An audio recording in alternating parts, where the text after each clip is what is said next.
Salut zami mwen. Jodi a nan numéro 455 nan rubrique noire Ma Bible, mon trésor. Encore une fois, nous pral tenter tirer quelques leçons dans belle déclaration ça que l'apôtre Paul te fait à chrétien Philippe yo. Et mon Dieu pourvoira à tous vos besoins selon sa richesse avec gloire en Jésus-Christ. Le verset 19 du chapitre 4 de l'épître de Paul aux Philippiens constitue une promesse merveilleuse, illimitée concernant la couverture de tous les besoins du chrétien. Paul fait déclaration ça avec un pile conviction. C'est une affirmation, une certitude que bon Dieu Paul a servi à, li va bay chrétien Philippe yo tout ça yo besoin. C'est pas sans raison apôtre là commencé texte là avec deux mots ça yo, mon Dieu. Premièrement, ça décrit une certaine proximité entre le Dieu tout-puissant et sauveur et Paul. Ici, il y a un rapprochement, une relation très intime entre Paul et son Dieu. Deuxièmement, Dieu ça, Paul connaît très bien parce que Paul a fait de ce Dieu son Dieu. Troisièmement, lorsque Paul dit mon Dieu, ça signifie que il fait expérience déjà avec bon Dieu là et bon Dieu ça, il compte combler les besoins de ses enfants. L'apôtre ne dit pas peut-être mon Dieu pourvoira à tous vos besoins, mais il certifie mon Dieu pourvoira à tous vos besoins. Ce texte est semblable à la déclaration de David au psaume 23, verset 1er. L'Éternel est mon berger, je ne manquerai de rien.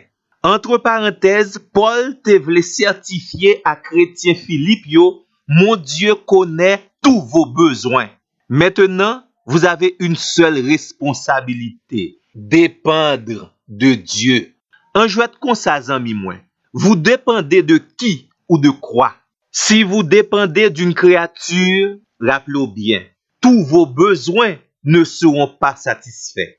Si vous dépendez de vos richesses, là encore, tout besoin yo pas capable jamais satisfait.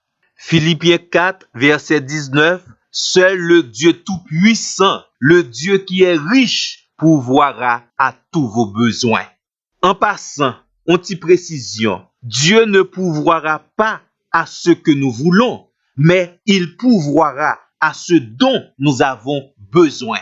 Mais espérez qu'on connaît déjà une grande différence entre vos besoins et vos envies.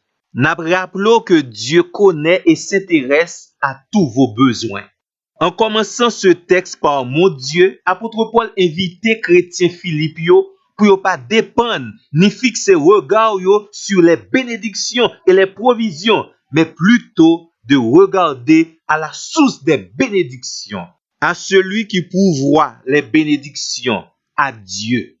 Tendez bien, amis moi, Dieu n'est pas uniquement une source de bénédiction matérielle. Il bénit également dans tous les autres domaines, selon tous vos besoins, y compris les besoins spirituels. Gen moun nan langage yo ou capable tande yo répéter mon Dieu.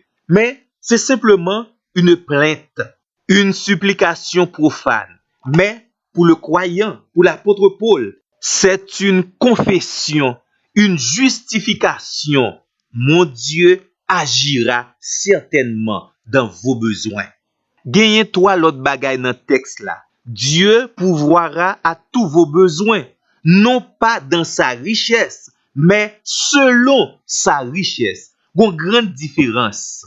Moi-même, j'aurais préféré que quelqu'un me donne quelque chose selon sa richesse et non dans sa richesse. Et pas oublier, notre Dieu est infiniment riche. Et deuxièmement, Dieu agit ainsi pour sa gloire. Ça veut dire son identité est en cause. Parce que non seulement ça l'a fait à identifier moun lié, mais aussi les retombées le qualifient et serviront de témoignage à son honneur.